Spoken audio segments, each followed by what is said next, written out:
From the studios of the Department of Communication in Phillipsburg, welcome to Prime Minister Talks with Honorable Prime Minister Sylvia Jacobs.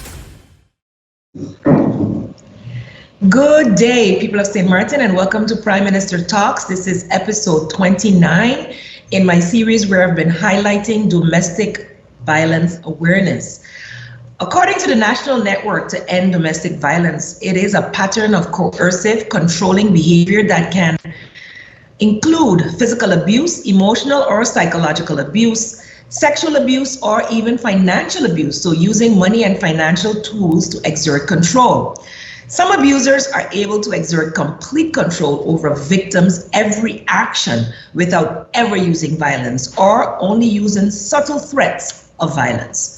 All types of abuse are devastating to victims. And so it gives me great pleasure to welcome two guests to the program today, our Honorable Minister of Justice, Ms. Anna Richardson, and Ms. Rose Fleming of the Ministry of VSA.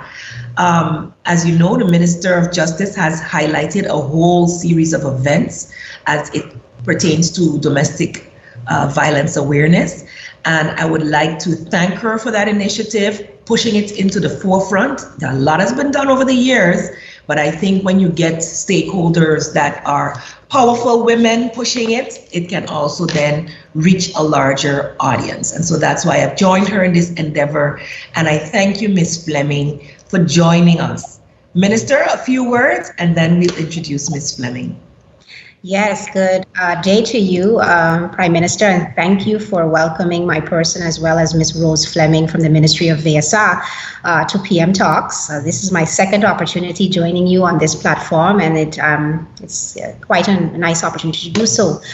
Indeed, the Ministry of Justice has kickstarted the Awareness Month recognition of a cause that has been, by volume, advocated by quite a number of persons within our community over the years, and I thank them for that.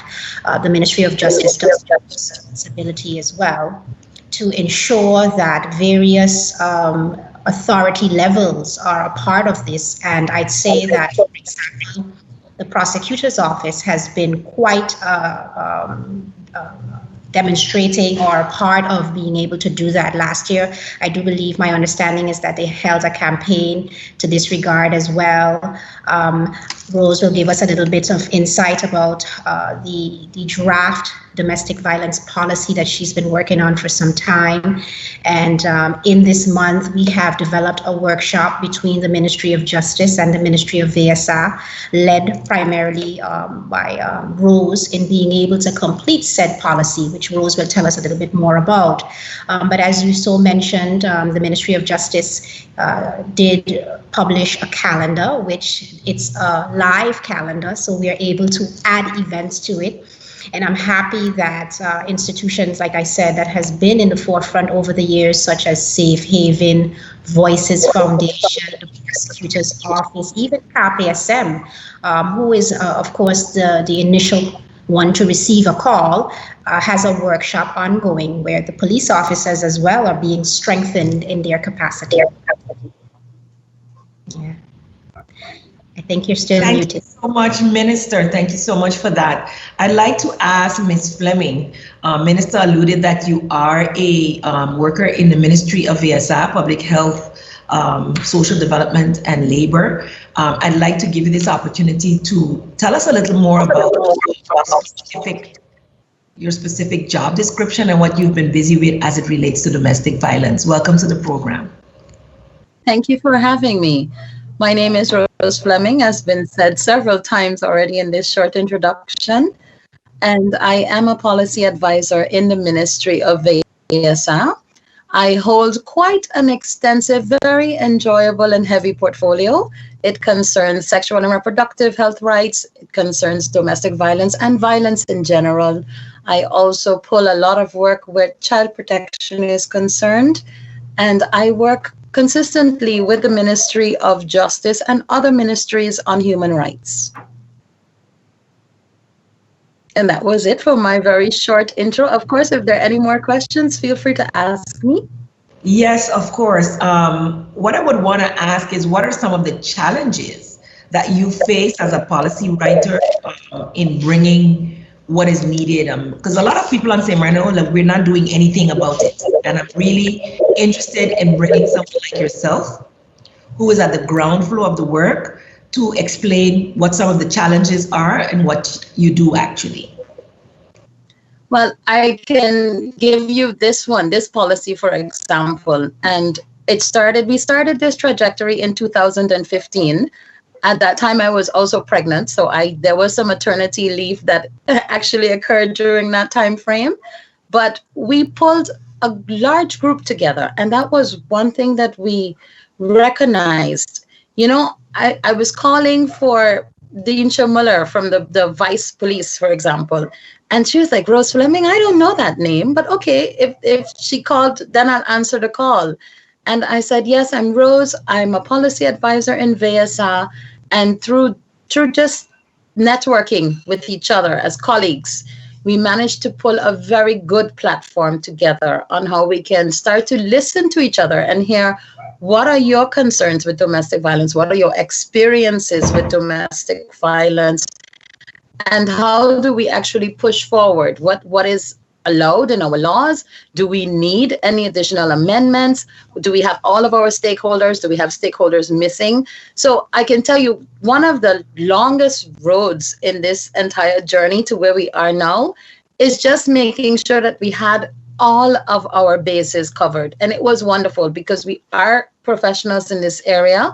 We did not know each other before, and the networking has also helped us to push forward where domestic violence and even child protection is concerned.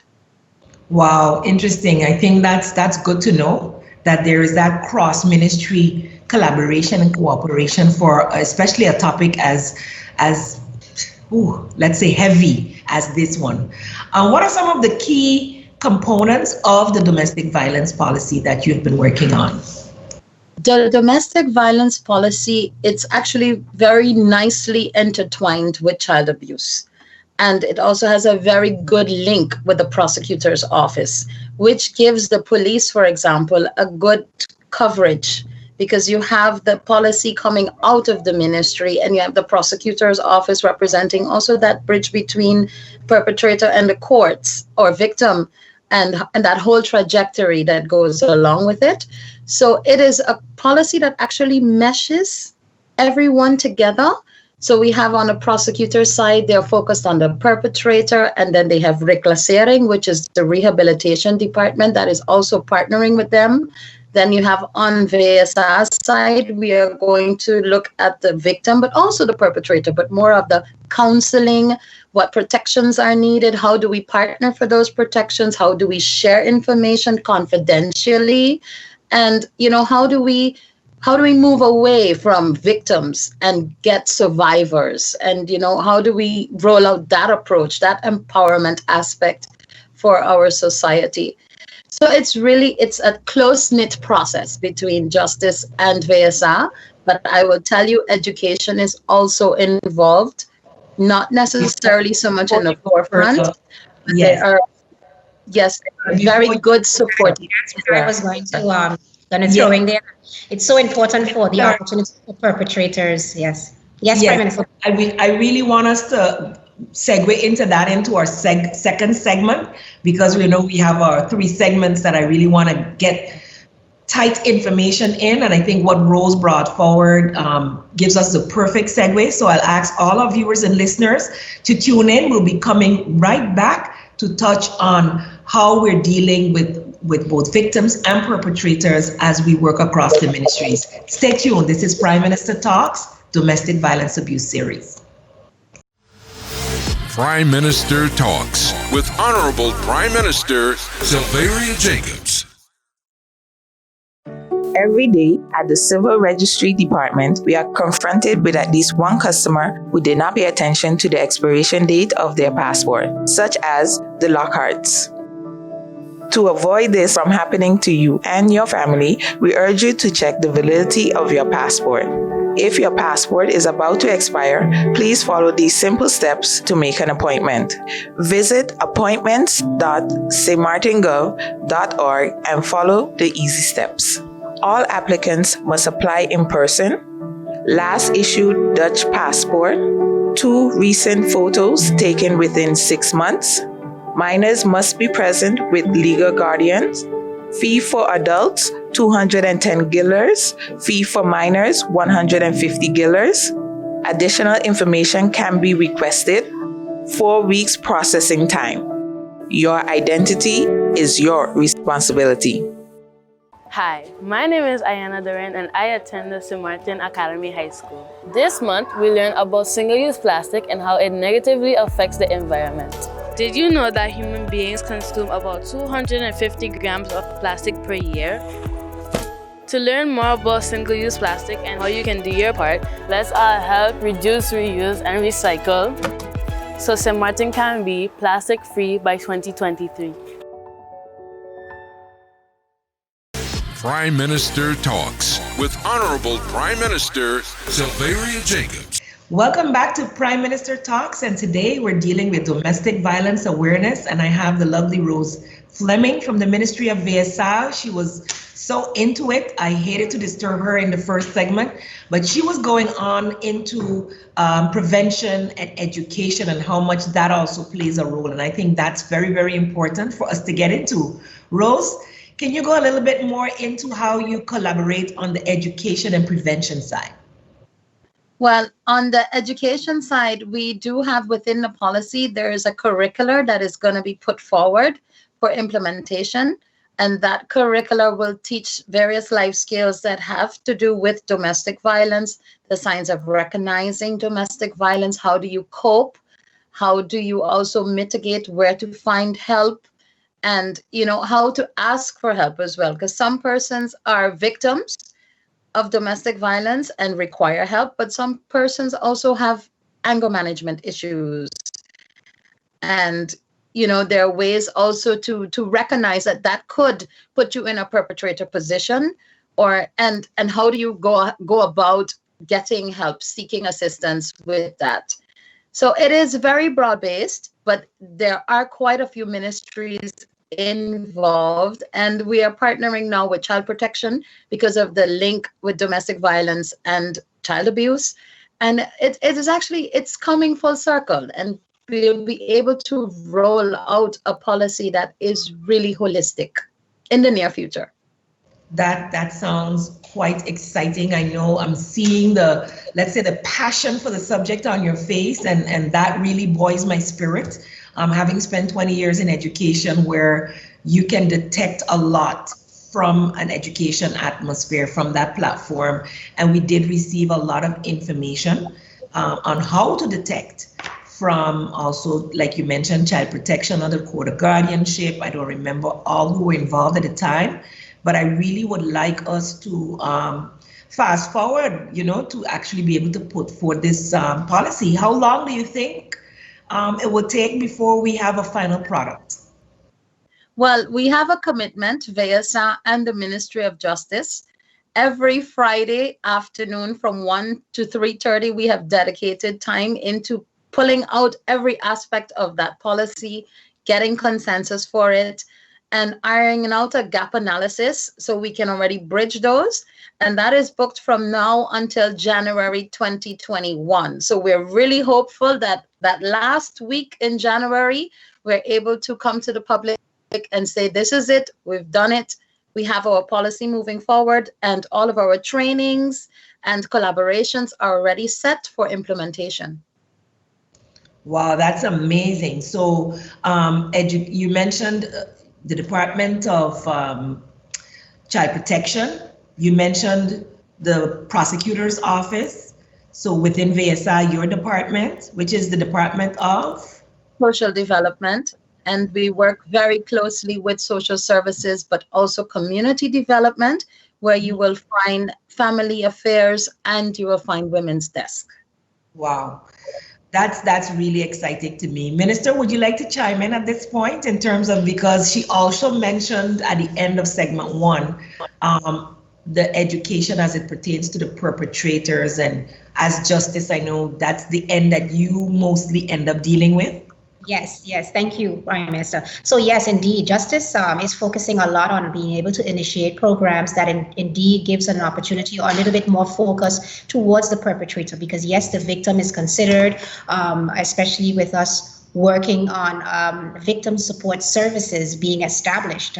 We are submitting our documentation, or have submitted our documentation to have that established. And that is one aspect that the Ministry of Justice is bringing to the forefront for victims, not just the direct person who would have experienced the trauma, but we have to bear in mind that even the perpetrators' families are oftentimes not considered in this situation, and so victim support services considers them as well. But when we look at perpetrators, we want to be able to provide programs that persons can come into the realization of their actions and how those actions indeed cause quite a trauma to the lives of others, their families, as well as the victims and their families. We're also looking at having programs that will work towards behavior change. The first step is being able to acknowledge that you have a problem, anger issues. In some cases, we do have persons with personality disorders as well, and that's just like another level of, it's clinical in that point. But yes, we are working towards being able to empower our perpetrators to understand and own their actions, and then work towards bettering that. And I think the fact of awareness, having a real steady and committed awareness program is necessary. Thank you so much, Minister. I mean, the time flies so quickly by when we're having fun, and it's not like fun in a sense of fun, but it's excitement for me as a woman to have strong women in a discussion dealing with something that has plagued society around the world, but that our tiny 37 square mile is doing something tangible to help eliminate and eradicate domestic violence. Join us as we return for the last segment of Prime Minister Talks, episode 29, just in a minute. Prime Minister Talks with Honorable Prime Minister Sylvia Jacob. Safety tips on how to use your mask. Wear your mask in public places. When removing your mask, properly take your mask off by grabbing the bottom ties of your mask, then the ties at the top, and remove the mask. When disposing the mask, discard the mask in the trash can and do not litter. Safety first. Don't touch your eyes, nose, or mouth until washing your hands thoroughly for 20 seconds. These safety tips are brought to you by Collective Prevention Services and the Department of Communication. Prime Minister Talks with Honorable Prime Minister Sylvia Jacob. You ever hear Earthquake call and say, "Hello, Mr. Mara, it's me, Earthquake, coming in Tuesday around 10. No, sir, Earthquake does arrive unannounced, and when it comes, it'll shake all the sense and the sensibility out of we. Remain calm, stay inside, and do the DCH. Drop, cover, hold on. Once the shaking start and you know it's an earthquake, make a quick move to a safe place. Don't run to the doorway or any exit, and the stairs that may be broke up or even full of people. Elevator, avoid that because you might get in and then poof, power gone, and you're stuck in a box without air. Take cover under a strong table or a bed, or crouch against an inside wall or in a corner and cover your face and your head with your arms. Remember, DCH. Drop, cover, hold on. Glass windows and doors, outside walls in an earthquake, that is bad news. Take care of yourself. Most injuries during earthquakes happen when something drop and hit people entering or exiting a building. Last thing, don't bother run outside and ask, "You feel it? You feel it?" Remain calm, stay indoors until all the shaking stop, and do the DCH. Drop, cover, hold on. This public service announcement was brought to you by Sedema and the government of St. Martin. Prime Minister Talks with Honorable Prime Minister Sylvia Jacobs. So as we're in the last part, I would like for each of you to take some time to give some information that is pertinent to you pertaining to domestic violence awareness. Thank you. I'll go first. Thank you, Prime Minister, again for this opportunity, but I'd like to be able to draw focus now to the calendar in itself. In closing, the calendar is quite extensive. You can visit the Ministry of Justice Facebook page to be able to get the link of that, or we can send it via WhatsApp. We're trying to do that as much as possible. The 25th of November is recognized as International Day for the Elimination of Violence Against Women. We were to at least get that draft completed. So the Minister of Justice and VSA would have been able to sign off on a draft, but there is much more work and intensity that is required, and we want to do it right. So as Rose has indicated, it will be more towards January 2021. I want to say thank you to Rose and the entire team that is working so diligently on being able to put this policy out, finalizing. I want to say thank you to all the stakeholders and all the activists within our community that has been working to bring awareness to domestic violence and gender-based violence for several years. And the Ministry of Justice is committed to being able to carry on this awareness and be of assistance to developing a community that is safe. So I'd like to invite everybody to come on over to the calendar and be a part of any of the activities that are there. And thank you to all the various foundations, Voices Foundation, Women's Desk, Safe Haven, Prosecutor's Office, CAPSM, VSI, and the likes. Thank you so much. And I'll turn it over to you now, Rose. Thank you so much, Minister. In closing, I would actually like to say I enjoy the support that I get from you as a Minister of Justice and the cohesion in making sure that this remains a collaborative process. I am very thankful. I am thankful also to your staff, all that work in your ministry, because I believe together we will bring something positive for the safety of this community. Thank you very much. Unfortunately, this brings us to the end of Prime Minister Talks for today, and I want to say that I look forward to all of the other calendar parts that the Minister of Justice is promoting. I know we're having a wonderful panel discussion on November 28th, and I look forward to that as well. And I ask the people of St. Martin, educate yourselves, look within, and ensure that kindness is in your every action so that we can build a kinder, more peaceful world for all concerned. This has been Prime Minister Talks. I'm Sylveria Jacobs, joined today by Anna Richardson, our Minister of Justice, and Rose Fleming from the Ministry of VSA. And I wish all of you ladies continued good luck as we continue to work hard for the people of St. Martin.